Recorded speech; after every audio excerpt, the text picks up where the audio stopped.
Superwoman! 30 seconds. My back is cramping.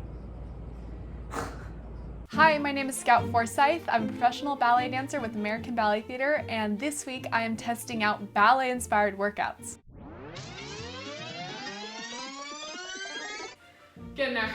But what doesn't kill you makes you stronger, am I right? Whew.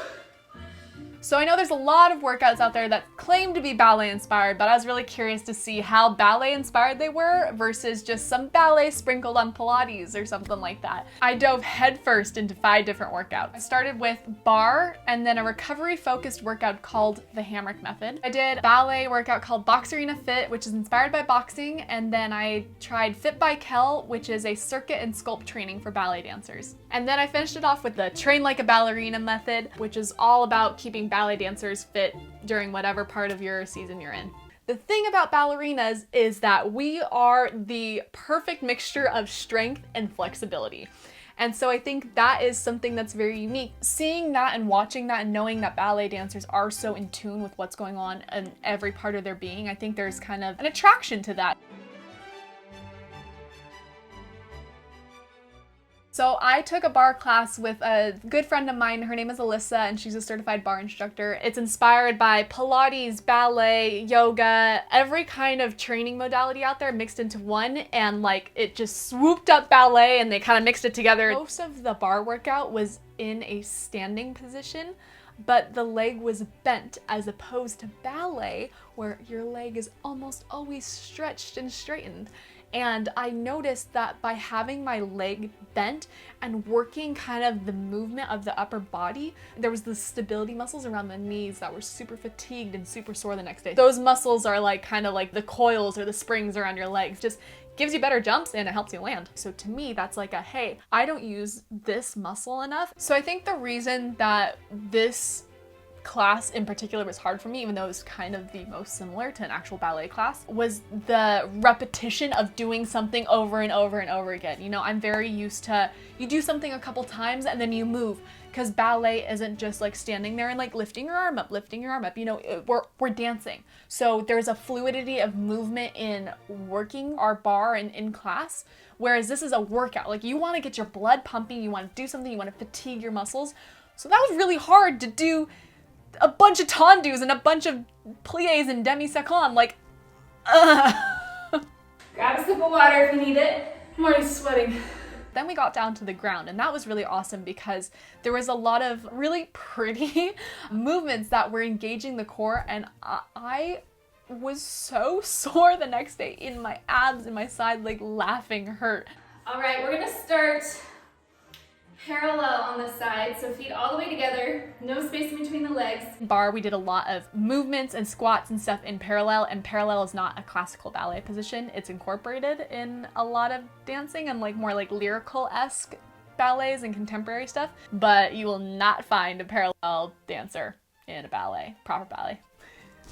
The soreness, though, in that 1 hour barre class compared to like 7 hours of rehearsing, it's different. When I come in the next day after a long rehearsal day, it's this overall, like almost everything in my body is going to snap, crack, and pop and needs to be stretched. Whereas after the barre workout, it was like the areas that we targeted were sore, you know, like, so like my upper body and shoulders weren't very sore, but my abs and my butt and my thighs and my hamstrings and my core, like those were sore.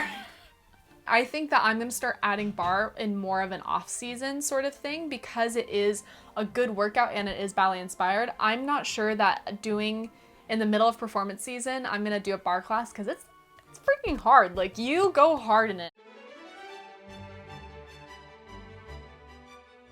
The next ballet-inspired workout I did was created by a professional ballet dancer. I used to dance with her sister in American Ballet Theater. She's now retired. Rachel Hamrick is the one that created the Hamrick Method. And she's also the inventor of the flexi stretcher. And if you've watched any of my videos, you know that I love my flexi stretcher so much. So I developed the Hamrick Method for anyone looking to really strengthen and enhance their dancing and to avoid injury. I've had a little bit of ankle instability, which has has led to an injury, unfortunately. I think she kind of tailored the whole class to what my needs were, and we started immediately just down on the ground, sitting, let's do some ankle stabilizing exercises. The first thing we did was just on the ball, just did releves, and my calves were almost cramping at certain points because being on a surface that's so unstable, you're working out and stabilizing at the same time. So there's this like constant readjustment, repositioning, re-engaging happening. So it's not just like, oh, I do releves on a ball. It's like every single minute, tiny little itsy bitsy muscle in my foot was just on fire and working. So it was way harder than it looks. Rachel invented another band. I was down on the ground and we hooked one end of the strap to one foot and the other end to the other. My legs were having resistance on them in that ballet movement while engaging the core. So I'm not technically in a ballet classical position while doing this ab workout where my legs are going, back and forth, but instead of like a normal class where you go parallel back and forth, Rachel was like, let's point your legs, let's turn them out, let's get them moving. I know for me, when I go into adagio next, or like having any kind of grand battement where I'm kicking my leg up and bringing it down, I'm gonna remember that motion of having that resistance and then not having the resistance and being able to like go for it, because you've got that strength of, you gain the strength of having it being kind of pulled down and away from you. Using the back of my legs while I'm pushing down on the ball. You're already in this like super unstable position, and then she wants you to bend your legs, and that's like the one motion where it's like very similar to a fondue, which is you extend and bend and extend and bend, but do it on a surface that's making you feel like you're like this. I went to fondues the next day, you guys. It was like a piece of cake. Towards the end of class, like up on my toes, the ball is right behind my ankle, so you're kind of resting on it. So I'm not in a full releve, I'm in like a quarter releve, which is the most unstable place for me and for anybody that does ballet, because we don't work that. We work, flat on the surface or up in releve. So this middle ground is kind of the more shaky aspect. Down. Nice. It's hard. And we'd have to go down into a squat. I was kind of in a parallel position, but then I'd have to stand up, keeping that releve, and kick my leg up to the side and hold. That was a really cool one, and I really, really liked ending with that exercise. The next on the list was Ballerina Fit, and that marries boxing and ballet-inspired workout together for a very like low impact but a good hard workout. Ballerina Fit was pretty cool. She has like the cutest outfit. Some of the first things we did was just like simple movements of like, you were just kind of like doing like arm movements of like just like really like kind of getting in the body and like moving your hips side to side.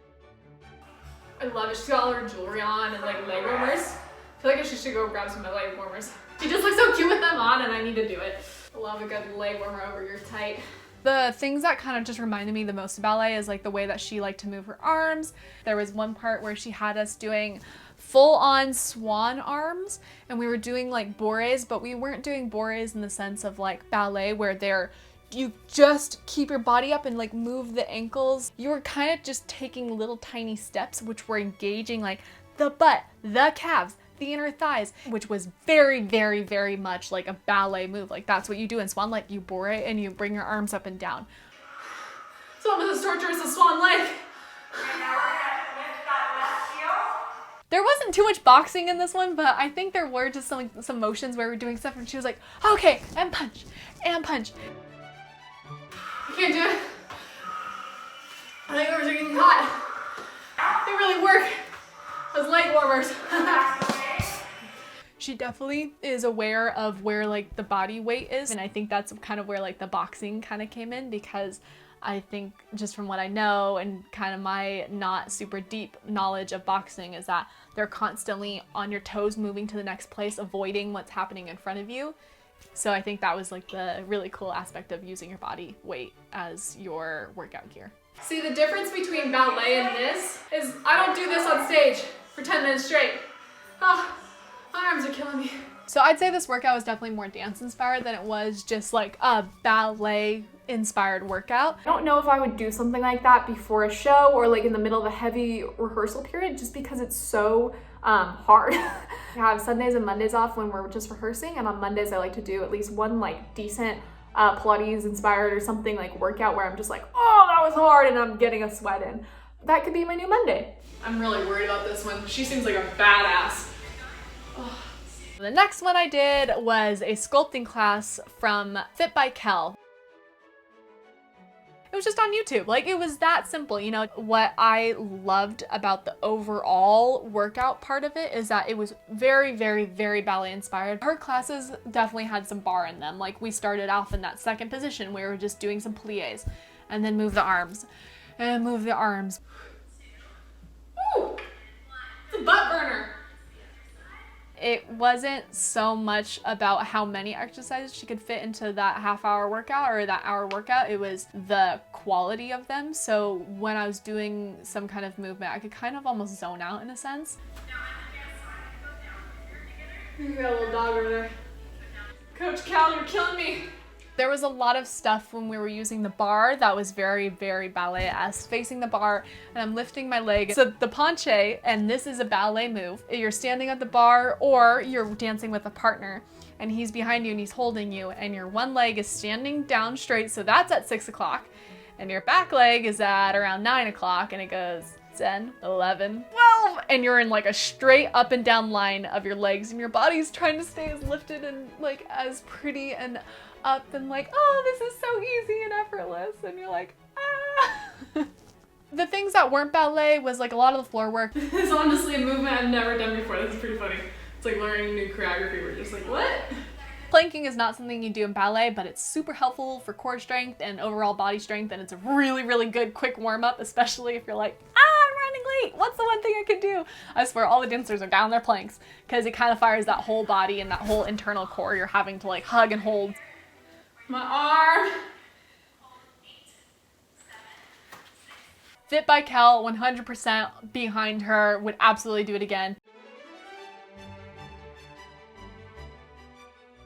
So the last ballet-inspired workout I did was called the TLB method. The TLB method was kind of similar to the Hamrick method in the sense of, especially in the ballet section, that it was made for dancers. You had like kind of made for people that do already understand the basis of ballet, like Ballet 101. And it was really easy. It's on an app. I went to here, ballet, so these were ballet targeted, and then I went to posture and I tried to do advanced, and that was too hard, so then I went to intermediate. The TLB method definitely was ballet inspired, but again, a lot of like the floor workouts aren't ballet. A lot of movements that we were doing aren't ballet. I was 17 with ABT.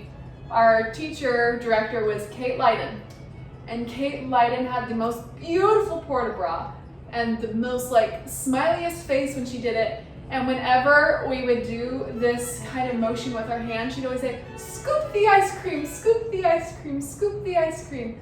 And it always made me hungry for ice cream in the middle of dance class. All right. The verbiage was definitely ballet words instead of their translation from French. I knew what they were talking about. I understood like when we were laying down and she said arms up in fifth. And so like, you know, you like lift your body up and you put your arms in fifth and then you go back behind. Now this isn't a ballet move necessarily, but by understanding that she says arms up in fifth and then arms behind your back in a low fifth, like I understand what that movement was. And then ending with like just something as simple as like placing my hand on the chair, and I didn't have a weight, so I used a water bottle, and just like lifting it up, because it's engaging those back muscles that are holding you. And so say you get like all those fired up and then you stand up and you're like, oh, okay, cool. Because you're pinching your upper spine together where you're like, oh, okay, that's the movement. So it just kind of took that ballet picture and kind of put it in different extremes that you wouldn't necessarily do in a ballet class, and engage muscles that you're like, hey, I haven't felt those in a while. Posture is something that is so, it just is ballet. Like there is no way to get around doing ballet and not having good posture. But I rarely just take a posture class. Like I rarely think of like, oh, what are the exercises that I can do for myself right now to strengthen my upper spine? So it was really cool to have that kind of like focus and that class that was just for posture, because that's not something I do every day. To have this like thought process when I was younger that if I worked out too much, I would get bulky and I wouldn't have that pretty ballerina line. But I've now come to realize that that is so not true at all. You know, working out doesn't mean bulk. Working out is healthy and so good for you. overall, I really enjoyed working the TLB method, the train like a ballerina method. It was really cool to just like specifically work on one area of my body. Totally do the TLB method again. I think there's so many workouts on there that I've yet to even scratch the surface of. And it's so nice that it's on an app. So adding these to my routine this week has definitely made me sore. I love being sore and going into ballet class the next day because you feel what muscles that you're using in a ballet class. So like we were doing something and I was like, oh, this is where I engaged this part of my body. So it kind of like highlights those areas of you that need a little extra attention while you're dancing. If I had to say which ones I would recommend to ballet dancers, the top, it would absolutely be the Hamrick Method. For non-dancers, barre method. Coach Kel, she's on YouTube. Anybody can just go Fit by Kel. You're on there. Ballerina Fit. She's also another one that's really easily accessible to anybody who wants to feel like a beautiful ballerina, but quick and strong like a boxer. You're not gonna become a ballerina overnight. That's the truth. I'm sorry to break it to you. It's just not gonna happen. But you can get your body moving and you can engage and ignite certain muscle groups that ballet dancers use that maybe you don't use on an everyday basis. So that's it for this episode. Thank you so much for watching. If you guys have any suggestions for any more ballet inspired workouts I didn't mention or haven't even heard of, like please drop them in the comments. I'd love to see what you've got, and I just say keep dancing, keep moving, get the blood pumping, and we'll see what happens next time. Mickey apparently really wants to be in this video, but he has to go outside. Goodbye. I can't be in the workout video because I'm not a ballerina.